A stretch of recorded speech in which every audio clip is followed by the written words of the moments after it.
8 बजे की तेज रफ्तार खबरों के बाद अब वो बड़ी खबरें जिनकी इनसाइड स्टोरी इस शो में आगे आप जानने वाले हैं।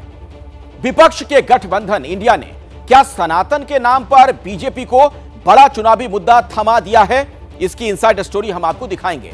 आगे हम आपको बताएंगे कि पाकिस्तान में आखिर ऐसा क्या हुआ कि वहां हिंदुओं को अब तक का सबसे बड़ा विरोध प्रदर्शन करना पड़ा है। आज G20 शिखर बैठक के दौरान क्या दिल्ली में लॉकडाउन रहेगा? इस कंफ्यूजन की भी पूरी इनसाइड स्टोरी आपके सामने हम रखने वाले हैं। लेकिन सबसे पहले बात सनातन की, जिसे लेकर राजनीति में बड़ा बखेड़ा खड़ा हो गया। बात दक्षिण से उठी, लेकिन उसने इंडिया गठबंधन के बाकी 27 दलों को पसोपेश में डाल दिया है। बीजेपी विपक्षी गठबंधन पर हमलावर रुख अख्तियार किए हुए है। तो क्या सनातन का मुद्दा विपक्ष के गले की फांस बन गया है?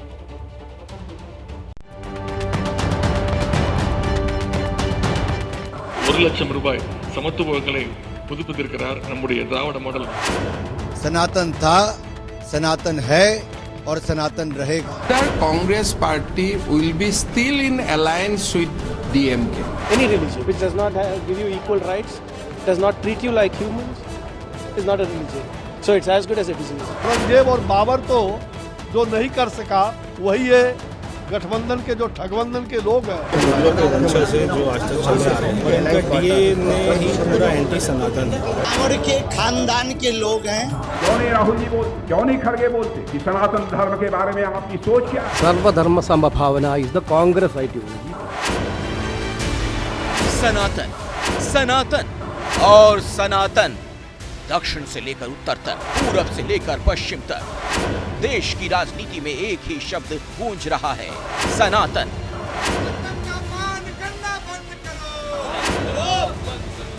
इस गूंज का असर देखिए कि दिल्ली से लेकर पटना तक विरोध प्रदर्शन भी हुए। पटना में बीजेपी दफ्तर के सामने बीजेपी कार्यकर्ताओं ने प्रोटेस्ट किया और तमिलनाडु के सीएम के बेटे उदयनिधि स्टालिन के पोस्टर जलाए। वहीं दिल्ली में बीजेपी नेताओं ने तमिलनाडु भवन पहुंचकर उदयनिधि के खिलाफ रेजिडेंट कमिश्नर को ज्ञापन सौंपा। लेकिन सवाल ये है कि सनातन पर आखिरकार ये चर्चा अचानक ही क्यों उठी है? आखिर सनातन को लेकर अचानक इतना शोर क्यों मचने लगा? इसकी वजह है डीएमके नेता और तमिलनाडु सरकार में खेल मंत्री उदयनिधि स्टालिन, जो कि तमिलनाडु के सीएम स्टालिन के बेटे हैं, जिन्होंने सनातन धर्म पर एक सम्मेलन में कुछ ऐसा कह दिया जिस पर भारी बवाल मचा है। சனாதனத்துடைய அடிமைகள் கடந்த 10 ஆண்டுகளா சமத்துவபூர்வங்களை பராமரிக்கவே இல்லை। நம்முடைய ஆட்சி அமைந்த இந்த 2 ஆண்டுகள்ல சமத்துவபூர்வங்கள் பராமரிப்புக்கு ஒரு வீட்டிற்கு ₹50,000 நிதி ஒதுக்கி, அதே போல் புதுப்பிக்கிறதுக்கு ₹1,00,000 சமத்துவங்களை புதுப்பித்திருக்கிறார் நம்முடைய திராவிட மாடல்। आखिर स्टालिन के बेटे ने ऐसा विवादित बयान क्यों दे दिया, ये हम आगे बताएंगे। लेकिन उनके बयान ने राजनीतिक तपिश बढ़ा दी। वो इसलिए क्योंकि डीएमके इंडिया गठबंधन की एक प्रमुख पार्टी है। इंडिया गठबंधन में कुल मिलाकर 28 दल शामिल हैं। इंडिया गठबंधन 2024 के चुनाव के लिए पीएम मोदी और बीजेपी के खिलाफ गोलबंदी कर रहा है। लेकिन सनातन वाले सवाल पर इंडिया गठबंधन की सबसे बड़ी पार्टी कांग्रेस बीजेपी के निशाने पर आ गई। सनातन धर्म को यानी हिंदू धर्म को प्रतियोगिता की तरफ गाली देने में, कोसने में, अपमानित करने में, जैसे मानो एक कंपटीशन शुरू हो गया है। इंडिया अलायंस की मीटिंग हुई है, घमंडिया समूह की मीटिंग हुई है। नीति उन्होंने तय किया सनातन को नीचा करना। इस तरह सनातन पर स्टालिन के बेटे का बयान इंडिया गठबंधन के गले की फांस बनता जा रहा है। हालांकि उदयनिधि स्टालिन ने अपने बयान पर सफाई भी दी। कहा, मैंने कभी भी उन लोगों को मिटाने की बात नहीं की जो सनातन धर्म को मानते हैं।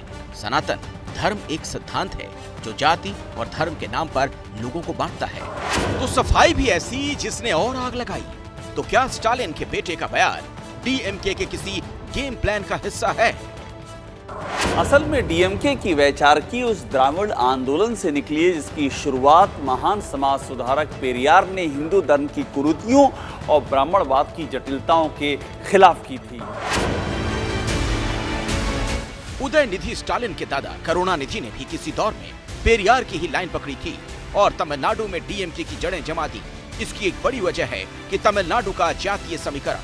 तमिलनाडु में भले ही 88% हिंदू आबादी है, लेकिन उनमें भी ओबीसी 68%, एससी 20%, एसटी 1% और अपर कास्ट 10.70%। तमिलनाडु इकलौता राज्य है जहां 69% आरक्षण लागू है। तमिलनाडु में डीएमके और एआईएडीएमके दोनों द्रविड़ पार्टियां हैं जो कि पिछले करीब 5 दशक से बारी बारी से राज कर रही हैं। लेकिन उदयनिधि के बयान ने इंडिया गठबंधन के उन दलों को असहज कर दिया जिनकी सियासी जमीन हिंदी बेल्ट में है। वो सब बीजेपी के निशाने पर आ गए। सत्ता आपको चाहिए, मगर किस कीमत पर सत्ता चाहिए? 2 दिन से आप इस देश की संस्कृति का, इस देश के इतिहास का, सनातन धर्म का अपमान कर रहे हैं। इंडिया अलायंस के 2 प्रमुख दल वो कह रहे हैं सनातन धर्म को समाप्त कर देना चाहिए। उदयनिधि स्टालिन जब 3 दिन पहले मुंबई में बैठकर ये गलबाइयां करके अपनी रणनीति तैयार कर रहे थे, क्या इंडी अलायंस का, क्या घमंडिया गठबंधन का ये सोचा समझा राजनीतिक रणनीति है क्या कि सनातन धर्म को समाप्त करो? बीजेपी के हमलों का असर देखिए कि बयान उदयनिधि स्टालिन ने दिया और सफाई बाकी दलों को देनी पड़ी। एक्चुअली हमारा व्यू वेरी क्लियर है, सर्वधर्म समभावना, सर्वधर्म समभावना इज द कांग्रेस आइडियोलॉजी। आम आदमी पार्टी का मत है, आम आदमी पार्टी का यकीन और भरोसा है। हमारे नेता अरविंद केजरीवाल जी कहते हैं इंसान का इंसान से हो भाईचारा। हमको किसी के धर्म के बारे में भी टिप्पणी करने से बचना चाहिए और एक दूसरे के धर्म का सम्मान करना चाहिए। यही हमारे भारत की खूबसूरती। सफाई जो भी आए, जिसकी तरफ से भी आए, सनातन वाला तीर तो निकल चुका है। इंडिया गठबंधन को बैकफुट पर धकेलने के लिए हाथ आए इस मौके को बीजेपी आसानी से छोड़ने वाली नहीं। भारत में सनातन पर सियासी संग्राम हो रहा है तो पड़ोसी मुल्क पाकिस्तान में सनातन को बचाने के लिए हजारों लोग सड़क पर उतर आए। जी हां, पाकिस्तान के सिंध में सड़कें जाम हो गईं, बाजार बंद हो गए। कट्टरपंथियों के खिलाफ एक्शन की मांग को लेकर हिंदू सड़क पर उतर आए हैं और यह सारा गुस्सा फूटा है कुछ हिंदुओं की किडनैपिंग के खिलाफ।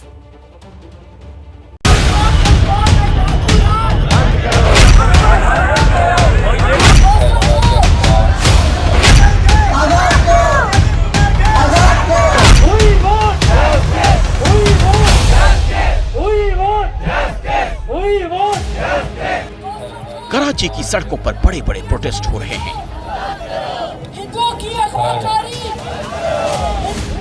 नौबत ये आ गई कि पाकिस्तान का एक नेशनल हाईवे 2 दिन से बंद पड़ा है। 3 हिंदुओं को अगवा किए जाने के खिलाफ सिंध इलाके के कश्मोर और कंधकोट में शटर डाउन स्ट्राइक रही। पाकिस्तान के सिंध इलाके में सनातनी हिंदू अपने पर हो रहे जुल्म के खिलाफ एकजुट होकर सड़कों पर उतर आए हैं, इंसाफ की मांग बुलंद कर रहे हैं। ये आक्रोश उसी कट्टरपंथी सोच के खिलाफ है जो जिन्ना के मुल्क में किसी दूसरे धर्म के वजूद को कबूल नहीं करती। ये गुस्सा उन अतिवादियों के खिलाफ है जो किसी भी सूरत में पाकिस्तान की 100% आबादी को मुसलमान बनाने पर उतारू हैं। सिंध के कंधकोट शहर में हजारों की संख्या में हिंदू सड़क पर उतरे। ये वो हिंदू हैं जो जिन्ना की जमीन पर 2 दर्जे का नागरिक बनने को मजबूर हैं, जिन्हें चुन चुन कर निशाना बनाया जा रहा है।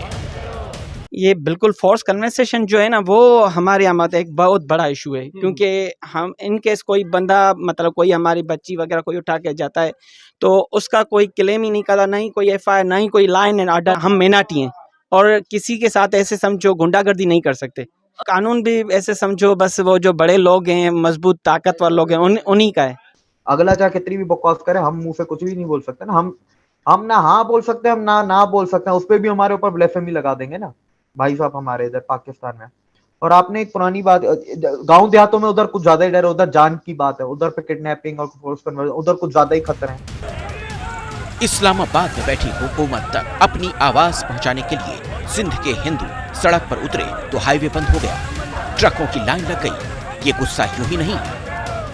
1941 में पाकिस्तान की आबादी में 14% हिंदू थे।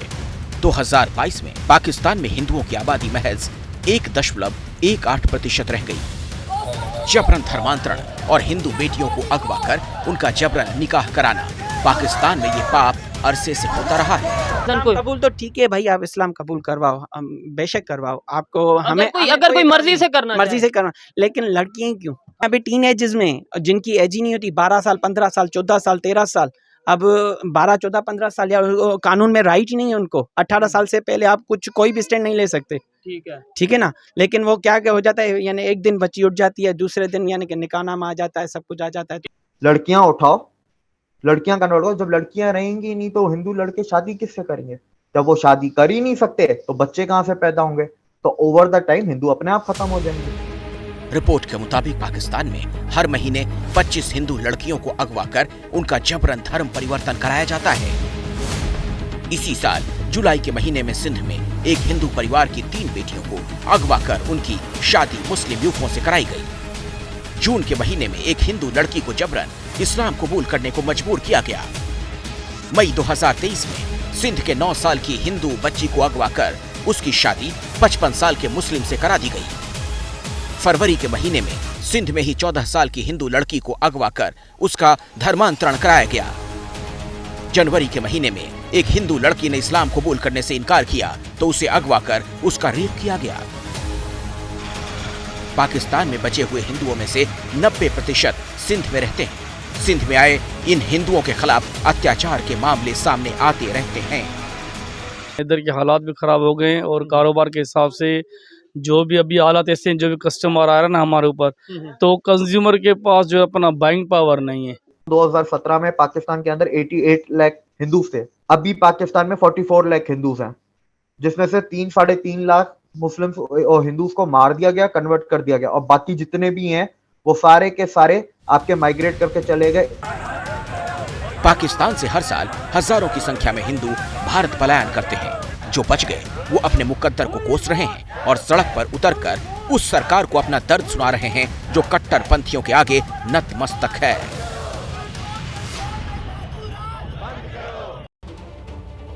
पाकिस्तान में कट्टरपंथियों के खिलाफ कार्रवाई की मांग को लेकर संग्राम हो रहा है, तो भारत में G20 की शिखर बैठक की तैयारियों को अब अंतिम रूप दिया जा रहा है। 8, 9 और 10 सितंबर को दिल्ली में G20 की शिखर बैठक होनी है, जिसमें दुनिया के ताकतवर मुल्कों के मुखिया आ रहे हैं। इस बैठक को लेकर दिल्ली वालों के बीच भारी कंफ्यूजन भी है। कंफ्यूजन ये, क्या 3 दिन के लिए दिल्ली पूरी तरीके से बंद रहेगी? हमारी रिपोर्ट देखिए और अपना ये कंफ्यूजन दूर कर लीजिए।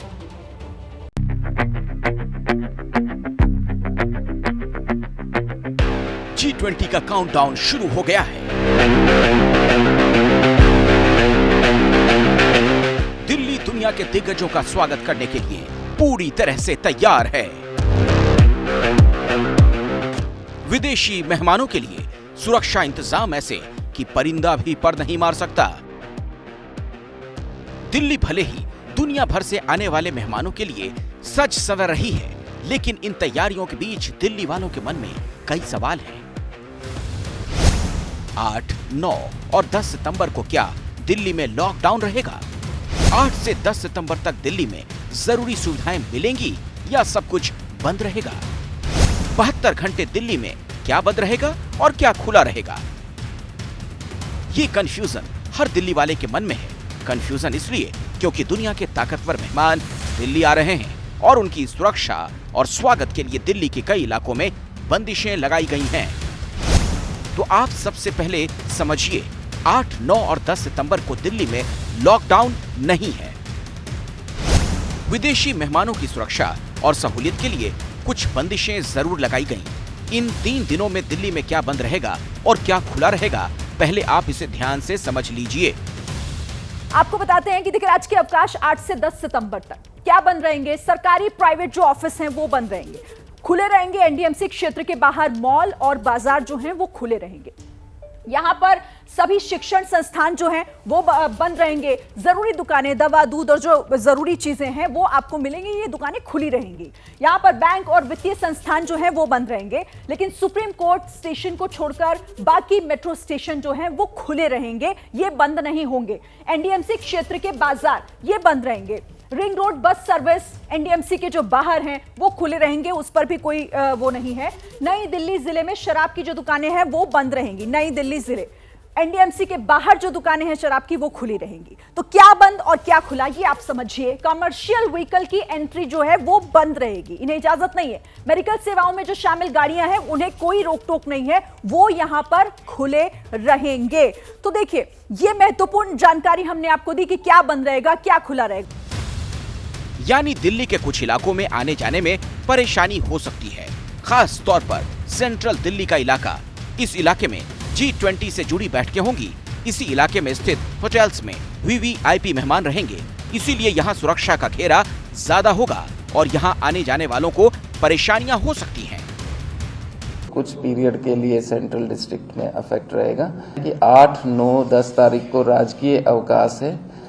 जो नई दिल्ली के डिस्ट्रिक्ट में जो है मार्केट्स और कमर्शियल एक्टिविटीज़ पर जो है रिस्ट्रिक्शंस हैं। बाकी दिल्ली में सामान्य रूप से सभी एक्टिविटीज जैसे चलती आई हैं पहले की तरह चलेंगी। G20 में आने वाले मेहमानों के स्वागत के लिए लुटियंस दिल्ली को खास तौर पर सजाया गया। G20 की बैठक में आने वाले दिग्गज महात्मा गांधी की समाधि स्थल राजघाट जाएंगे, इसीलिए इस इलाके का कायाकल्प किया गया। सेंट्रल जोन में साफ सफाई पर खास ध्यान दिया जा रहा है।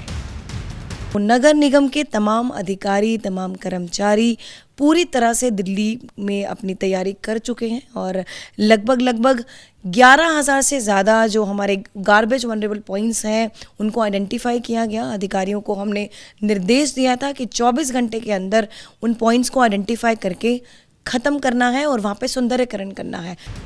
G20 के डेलीगेट्स लाल किला, हुमायूं का मकबरा, पुराना किला, कुतुब मीनार, सफदरजंग स्मारक जैसी दिल्ली की खास जगहों पर भी घूमने जा सकते हैं, इसीलिए इन जगहों पर भी ब्यूटिफिकेशन का काम किया गया। G20 के बहाने दिल्ली पूरी तरह से बदली नजर आ रही है। अगले कुछ दिनों में दिल्ली दुनिया के उन बड़े शहरों में शुमार होगी जहां G20 की बैठकें हुई हैं। और द इनसाइड स्टोरी में आज के लिए बस इतना ही।